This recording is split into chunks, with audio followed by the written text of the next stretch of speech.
Breaking news mga kababayan ko. Nako po, matindi ang pasabog ni Cayetano. Grabe ito. Kapapasok lang na balita. Merong good news na matinding pasabog na tila aapoy at puputok. Matindi. Senador Marcoleta. Nako, lumabas na daw umano. Lalaya na talaga ito. Ito ang sabi ng matinding balita. Matindi ito mga kababayan. Ito po ang usap-usapan na sasabay si Senador Marcoleta sa zona ni De Junior. Lalong-lalo na itong July 27 na isang big time rally, higanteng rally na titindig sa katwiran. Sasabay pa mga kababayan sa pagkakatatag ng malaking reliyon na Iglesia ni Cristo, 1914, July 27, ika-112 na taon na anibersaryo. Nako po, ano itong pasabog na ito? Talagang sumasabog ng balita sa social media. Napakarami pong mga pulis na ipapakalat sa Metro Manila. Lalong-lalo na yung mga lagusan papasok ng Manila. Dito po mga kababayan, nako po, 20,000 hanggang 50,000 na mga sundalo at mga kapulisan ang itatalagang magbabantay ng seguridad.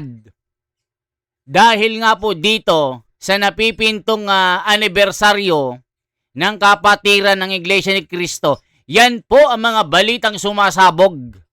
Totoo kaya mga kababayan? Panoorin nyo po.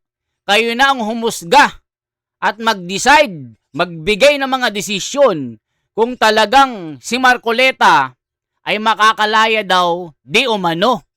Nako po, yung mga tangalista, hindi makaintindi yung mga basher. Kaya nga natin binabalita na si Senador Marcoleta ay walang kasalanan. Ikinulong ito dahil sa pamumulitika at panggigipit. Tumindig sa katotohanan at katwiran. Si Marcoleta lamang, hindi gaya ng mga Judas, Hestas, Barabas. Gaya dito mga kababayan, ang tinitibag ngayon si Cayetano. Tila hindi tumitigil itong si Pinky ng paghahanap daw ng mga ebidensya para ipitin si Senador Alan Cayetano. Nako po, 2019 pa itong mga pasabog na ito na meron daw flood control ghost project si Cayetano sa kanyang nasasakupan sa Taguig. Kaya dito, tila naghahanting ng ebidensya si Pinky, si Erwin Tuplok, iimbestigahan daw sa flood control si Cayetano. Nakita nyo mga kababayan ang kanilang mga tirada at mga birada. Gusto nilang mag-imbestiga pag sa kalaban nila. Pero sila mismo ang nasasakdal. Sila mismo ang nasusulat sa listahan ng mga kawatan. Bakit si Cayetano ang kanilang ginigipit ngayon? So, ibig sabihin, parang Marcoleta nagagawan lang din ng mga kaso para arestuhin ito, para tumigil na si Cayetano. Tinatakot para hindi makulong. Pinagpawisan tuloy ako dahil nga nabalitaan ko chismis po ito ha. Di umano si Marcoleta, binuksan na yung kandado ng kanyang kulungan at palabas na ng presohan. Yan ang gugulantang sa July 27 mga kababayan ko. Nako po, talagang napakaraming natutuwa. Mga DDS na milyon-milyon at tumindig sa katwiran at katotohanan. Ito na po ang pasabog. Ang titimbog sa inyong tanghali, Senador Alan Cayetano. Merong pasabog na matindi. Ikagugulat nyo ito. Ito na po mga kababayan, mga tangalista, bobolista. Manood kayong mabuti, lalo ni mga basher ko. Fake news daw tayo. Hindi nyo kasi pinapanood ng tapusin ang video. Nagko-comment lang kayo hanggang sa title. Sinasabi kasi, tapusin nyo yung video para malaman nyo kung anong nilalaman ng video. Paparatangan nyo ako na fake news. Mga hestas barabas. Di ba mga kababayan, panoorin nyo kasi. Kayo-kayo lang naman yung nagagalit dyan. Ba't yung mga milyong-milyong mga kababayan natin, pinapanood tayo? Di ba? O si Marcoleta makakalaya na daw, di umano. Paano kung talagang lalaya ito? Magagalit kayo, mga tangalista bobolista? O ito po mga kababayan, panoorin nyo. Ang pasabog ni Cayetano, talagang biningbang si Ping dito Talagang winasiwas. Niresbakan ng matinding banat. O, tignan nyo po. Magagalit na ng mga tangalista at bobolista dito. O yung mga ayaw dito sa video natin lumayas kayo. Kung ayaw nyo ng video ko, lumayas kayo. Kayo mga tangalista, bobolista kayo. Huwag nyo akong binabash, ginigigil nyo ako. Yung mga naniniwala, mag-like at mag-share. Yung naniniwala na si Marcoleta ay lalaya, magkomento. Yes, I agree. Diba? O ngayon, ang pasabog ng ating senador na mahal na Cayetano, ito po. So, maaring yung iba sa inyo nagtatanong na, Sir, hindi nyo ba sasagutin yung allegations against you? Well, the allegations are general Yung sinasabing may ghost sa Taguig. And we've checked. Remember, the national projects are from the national government. Theoretically, dapat walang kilalaman ang senador, congressman dyan. But of course, nakita natin dyan sa Blue Ribbon Committee na may talagang conspiracy o nakikialam. Having said that, I do as a habit check as much as I can projects. And sa Taguig, iba-ibang grupo nag-check dyan. Barangay, city, but because nangyari nga itong scandal na to, ang pagkaalam ko, maraming national government officials na ang nag-check dyan. Especially in Metro Manila kasi nga, for example, the Diskaya Group, di ba? Even sa Pasig, kung nasan ang unang nag-criticize sa kanila na si Mayor Vico, even sa Pasig ay may project sila. Even sa Baguio, where you have Mayor Magalong who's outspoken against corruption, has done much for our country in fighting corruption, meron din doon. So all over the country. That's why, nung unang lumabas to, sinabi ko, dapat imbestigahan itong lahat. So, in our preliminary investigations, wala kaming nakitang ghost. Yung mga nakita namin may problema, we reported it earlier. That's why no less than the top DPWH officials from the regional to the national level have inspected some of the projects na may problema. At hindi kami nagkulang na magsabing, eto, mali ang pagkagawa, eto, bakit ganito, eto, ang tagal-tagal na.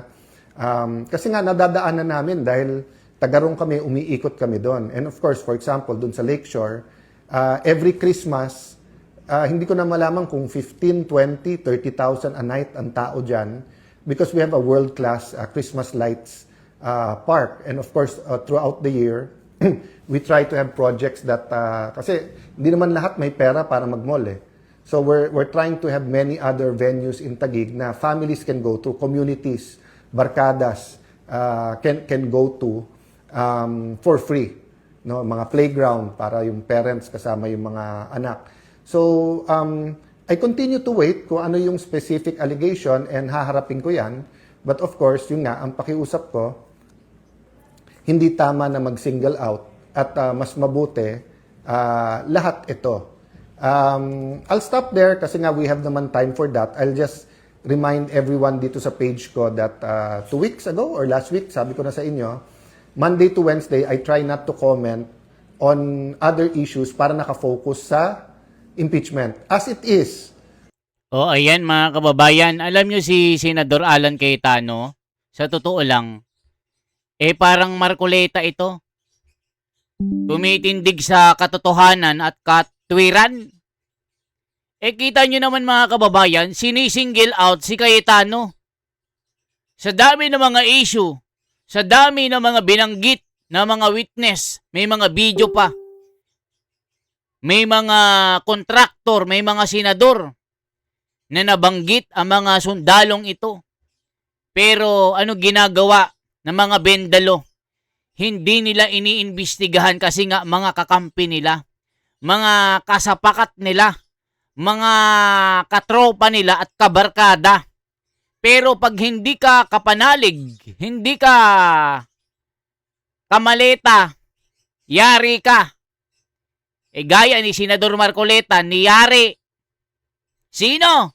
Siyempre mga bendalo. Sino pa?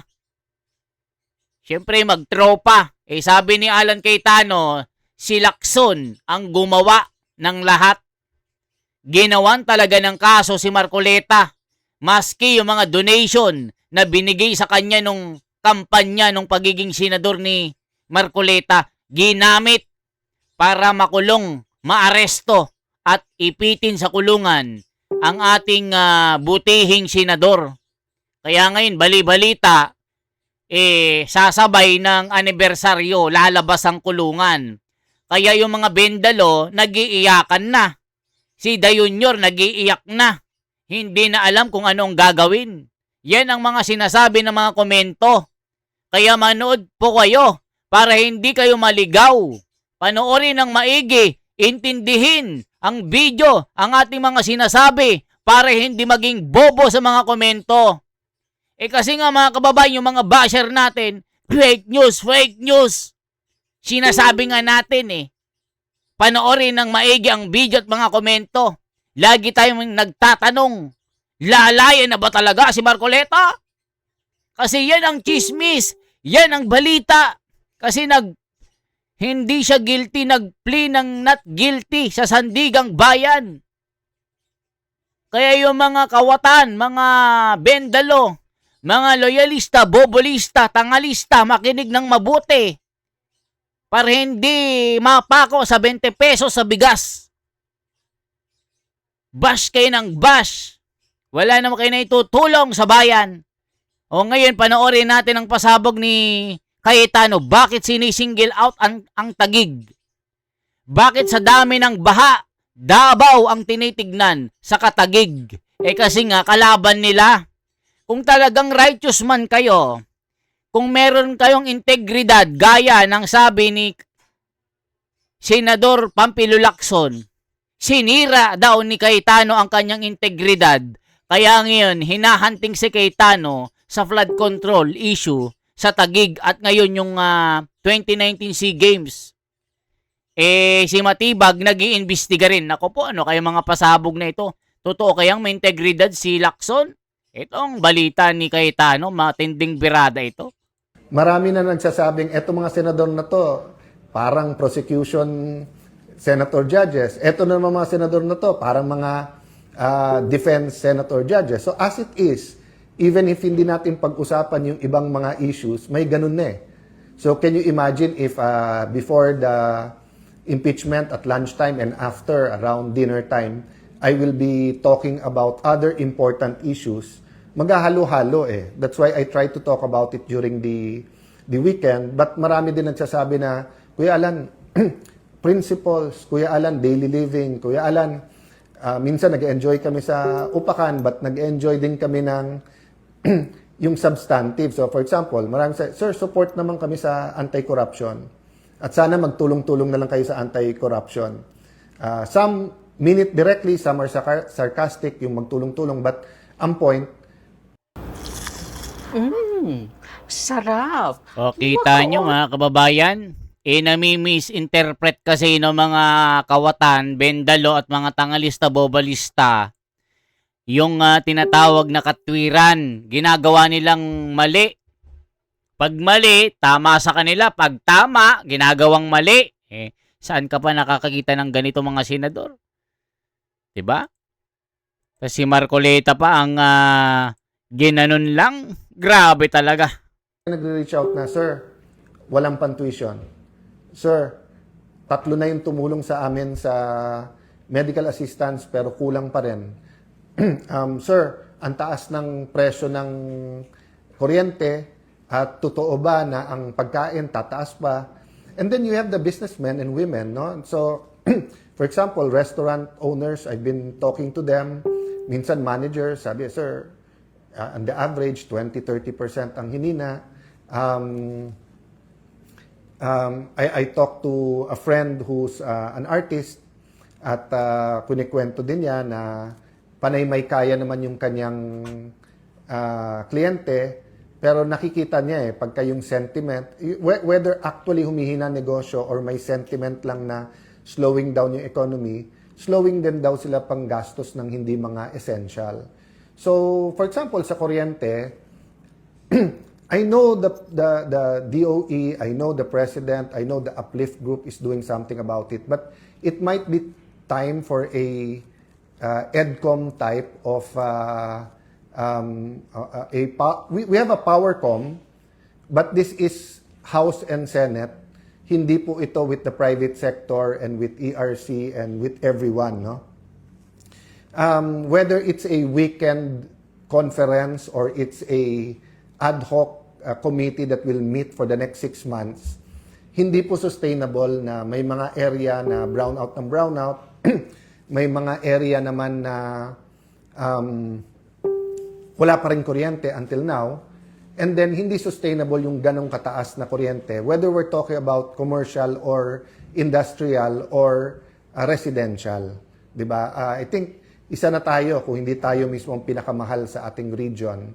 So, hindi sustainable. So, pag ganon nakalaki yung problema, hindi pwedeng sabihin lang yung top level. It has to be the whole of government and whole of community approach. Diba? So, I hope you understand, guys, na I do want to have more discussions with you guys, but I meant it na kami sa minority, walang minority majority po sa impeachment court, pero meron sa Senate. May administration opposition. And whether you say it's true or not, we feel yung nakatutok sa amin, whether sabihin mong baril na nakatutok o sabihin mong kutsilyong or sword na nandyan sa liig nyo. So, like in my case, di ba? I have to do the research, I have to do the readings, I have to listen to the lawyers, give them instruction, they have to give me feedback at yung opinion nila when it comes to the impeachment. Staff yun, so legit yun. And then yung sa priority bills, may mga gustong-gusto tayo, meron tayong iba na we disagree. Then pressing issues, let's say kuryente. Then you have yung biglang ilan na ba ang existing kong investigasyon ngayon? So, yung sa obstruction of justice, sumagot na kami, pero nandyan sa ombudsman yan. Tapos sabi nila, iniimbestigahan pa nila yung May 13 sa Senado. So, nandyan yan. Tapos yung SEA Games daw, iniimbestigahan nila. Tapos ang Taguig daw, iimbestigahan. So, whether you like it or not, that takes up time and it's a distraction. So, ang dali ko sabihin, sorry, today nakatutok ako sa impeachment, which I do. But if I have to read some documents or read about that, talk to some people about that, etc., that's a reality. So, syempre, nung sinabi halimbawa na may ghost projects daw sa Taguig, syempre, dino-double, triple check ko, tinitignan ko. Pag sinabing may ganito, may ganyan, di ba? But, pag sinabi, it seems like ganito, kailangan ko tignan. Baka naman yung impression, ganon, pero may technical lahat yan eh. You know, engineers, architects, scientists, medical technicians, lawyers, those are all highly technical, accountants. May mga language at kultura yan na hindi likha. So like ako, abogado, hindi naman ako engineer. So pag sinabi, alam mo, sinabi kong, bakit flood control yan? Sa ano naman napunta yan? Sa Cali at Park. Sabi, sir, kasi part yan ng major project from Taguig all the way to Pasig to Rizal na yung road dike. So, basta't dyan mo nilagay, ganito technically yung ganyan yan. So, may mga ganon eh. So, handa po tayo na harapin, of course, yung specific.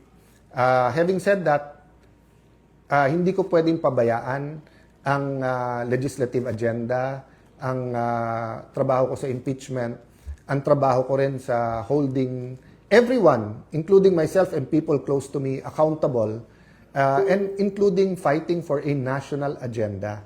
So let me close by saying, we all pray for a nation that is transformed.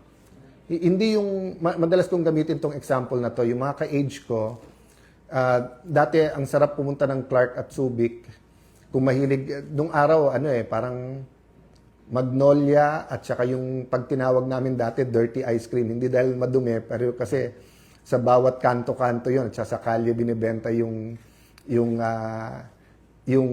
ice cream at masarap yun, nilalagay pa sa tinapay, so ice cream sandwich. Later on, nagkaroon ng Coney Island ice cream. Pero dati talagang Magnolia lang. So, ang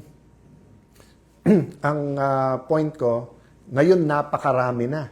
So, napakaraming options na sa lahat ng atin mga kailangan gawin at atupagin or bigyan ng pansin, di ba? So, some people will say, "Sir, sana naman more on health." Ayan, bago na yung secretary. Ilan tawag tayo na palitan na ang secretary at so I really have high hopes that the new secretary will do major reforms and will really lay the foundation for better health services and care, no?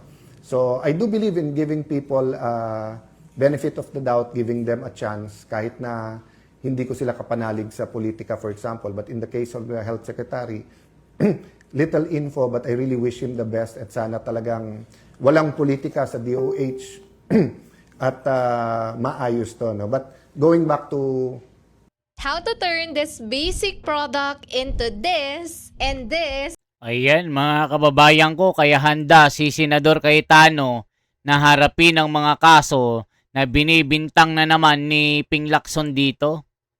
Mga kababayan, ayon din kay Erwin Tuplok, uunahin daw niya si Cayetano. Iimbestigahan daw pag pinasa na ang mga ebidensya at ang report ni Ping Lacson kay BRC. Wow! Nax! Magaling lang sa mga away mag-asawa. Yung mga binimbang ni Kapitan. Di ba magagaling lang mga tuplok na ito pag away ng mga seaman Away ng mga syubit-syubit ng mga yung mga OFW, di ba? Diyan sila magaling. Pero dito sa mga national issue, mga tahimik ito. Making, kailangan natin bumalik sa isang sistema na pwede tayong magdebate, pero kumbaga hindi parang patayan. Di ba? So, God bless you. It's Friday afternoon. May event kami tomorrow. It's really talking about the nation, the spiritual side.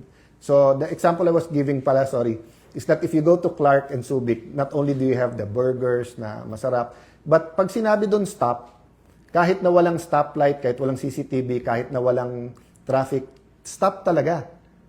O pag sinabing no right turn, walang sumisingit na right turn. Pag sinabing 30 kilometers an hour yung takbo, sinusunod. Ang problema, paglabas mo sa Clark at Subic, hindi na naman sinusunod yung batas. So sabi ko, may change, walang transformation. So pagpasok mo sa loob ng Clark at Subic, ikaw ay driver na hindi sumusunod sa traffic, bigla kang susunod. Pero because walang transformation, paglabas mo, balik sa dati. But yung mga tumira doon, for whatever reason, doon nagtrabaho, kinuha nung American bases as a subcontract, whatever, after a few months, after a few years, kahit lumabas ka ng Clark at Subic, susunod ka kasi nag-transform. Ayun mga kababayan, magaling si Cayetano talaga. O ano naman ang sabi ni Romualdez at ko, sinampahan na ng kasong plunder. Tingnan nga natin ano ito. Sinampahan ng reklamo ng Ombudsman si dating Speaker Martin Romualdez kaugnay sa flood control scandal. Damay din sa reklamong dating kongresistang si Zaldi Co. Live mula sa Quezon City, nangungun sa balita si Mon Gualdez. Mon, anong mga sinampang reklamo laban kina Romualdez at Co? Jiggy, mga reklamong plunder, direct at indirect bribery, graft at malversation or money laundering ang isinampa laban kina dating House Speaker Martin Romualdez at dating ako Bicol Party List Congressman Zaldi Co. Ayan mga kababayan, kinasuhan na Zaldi Co at Romualdez. Naku po, ito yata yung sinasabi ni Auntie Claire na earth-shaking Yung may pasabog daw na balita si The Junior bukas. Naku po, sasabayin po ng malakihang rally. Alaka, ano kaya ito?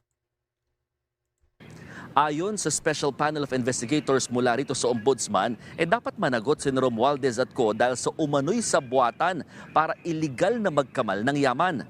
Inaakusahan si Romualdez na siyang tumanggap ng kickback sa ilang flood control projects, habang si co naman daw ang nanguna pagdating sa pagkolekta at pagde-deliver ng pera.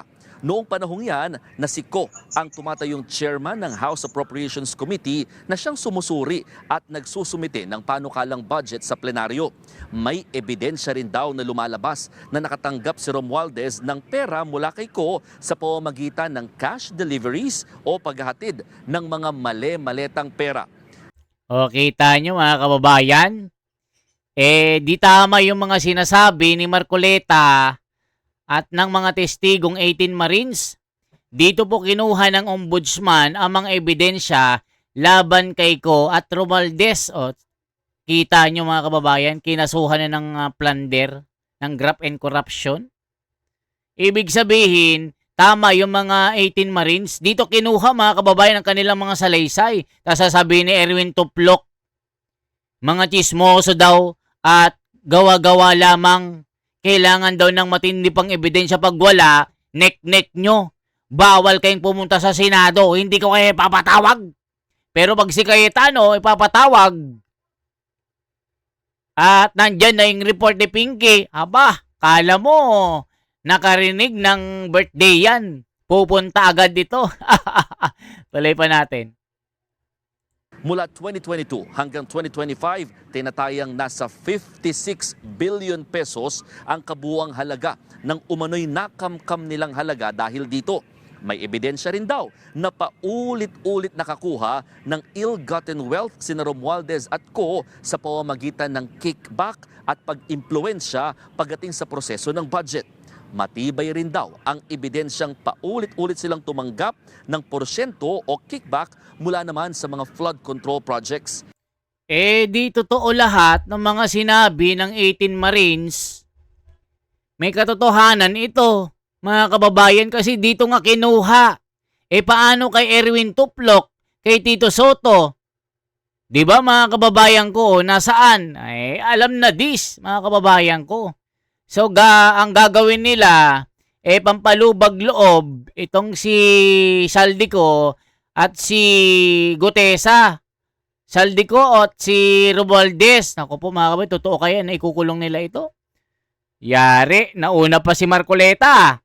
Habang sa reklamong money laundering, Jiggy, para kay Romualdez pa rin, iginiit ng mga nag-iimbestiga na ang perang nakuha ng kongresista bilang kickback pa rin at hindi lang daw itinago bilang kasya, kundi ipinadaan umano ito sa network ng mga kumpanya at iba't ibang transaksyon at saka ginamit naman sa pagbili ng mga ari-arian at mga investments.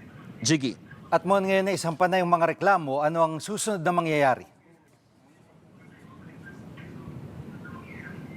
Well, Jiggy, next step is papadalhan ng Ombudsman ng kopya ng reklamo ang mga respondents, kabilang na nga dyan sina Romualdez at co. Bibigyan sila ng tsansa na magsumiti naman ng counter affidavit para sagutin ang mga alegasyon laban sa kanila. Susuriin sa preliminary investigation kung may sapat bang ebidensya or probable cause para sampahan sila ng kaso. Kung makikitaan ng probable cause o sapat na basihan, dito na sila sasampahan ng kaso sa Sandigan Bayan at ipapaaresto ng korte. Jiggy. At may reaksyon na ba ang kampo ni na Romualdez at co? Meron na, Jiggy, no? Ayon sa Ayan, sabi po ng attorney ni Martin Romualdez, tulad po ng nasabi na namin noon na handa si late Rep. Ferdinand Martin G. Romualdez na harapin ang anumang reklamo laban sa kanya. Nako, totoo kayo nakakasuhan o unggoy-unggoy na naman tayo ng mga to. Nako po, kunwari lang ito mga kababayan. Kapagsalita ni dating House Speaker Martin Romualdez na si Attorney Elaine Atienza, noon pa man daw ay handa na sila, yung kongresista, na harapin itong anumang reklamo laban sa kanya. Naniniwala rin daw silang malilinis ni Romualdez ang kanyang pangalan kung magkakaroon lang daw ng patas na investigasyon. O ayan mga kababayan ko, sabi nga ni Boying po, mahirap daw ikulong yung mga mararaming pera. Mahirap makasuhan. So, ibig sabihin mga kababayan, si Marcoleta, dahil walang pera, mabilis na naipakulong. Yung mga bilyonaryo, trilyonaryo, hindi pwedeng maikulong dahil malakas sila. May panglagay. Yung sinasabi ng mga tao, ng mga komento. Kaya sabi ni Boying, mahirap maipakulong yung mga mararaming pera. Yan ang katotohanan. O, kita nyo? Yan ang sabi niya mga kababayan sa kanyang statement. Kaya ito si The Wonders Philippines, palike at pa-share ang video ito. Totoo kaya mga kababayan na si Senador Marcoleta ay nakalabas na ng kulungan at tinanggal na yung kandado ng kanyang presohan at daladala na ang kanyang aparador, pati mga kaldero ay bit-bit na pauwi ng bahay at sasabak sa rally bukas at sasabay sa SONA at sa malakihang rally. Totoo kaya ito? Mag-comment kayo. Mga kababayan ko, shoutout sa inyong lahat. Ma'am Mirna Aura, Gaspar Beltran, kay Imelda Facon, kay Ma'am Look Isip ng UK, at sa mga kababayan natin, JJ. Palike at pa-share po ito mga kababayan. Salamat po ng marami sa inyong suporta. At yan ang ating sumasabog na balita na hindi pa binabalita. Tayo, kauna-unahan na pasabog ngayong umaga. Mabuhay!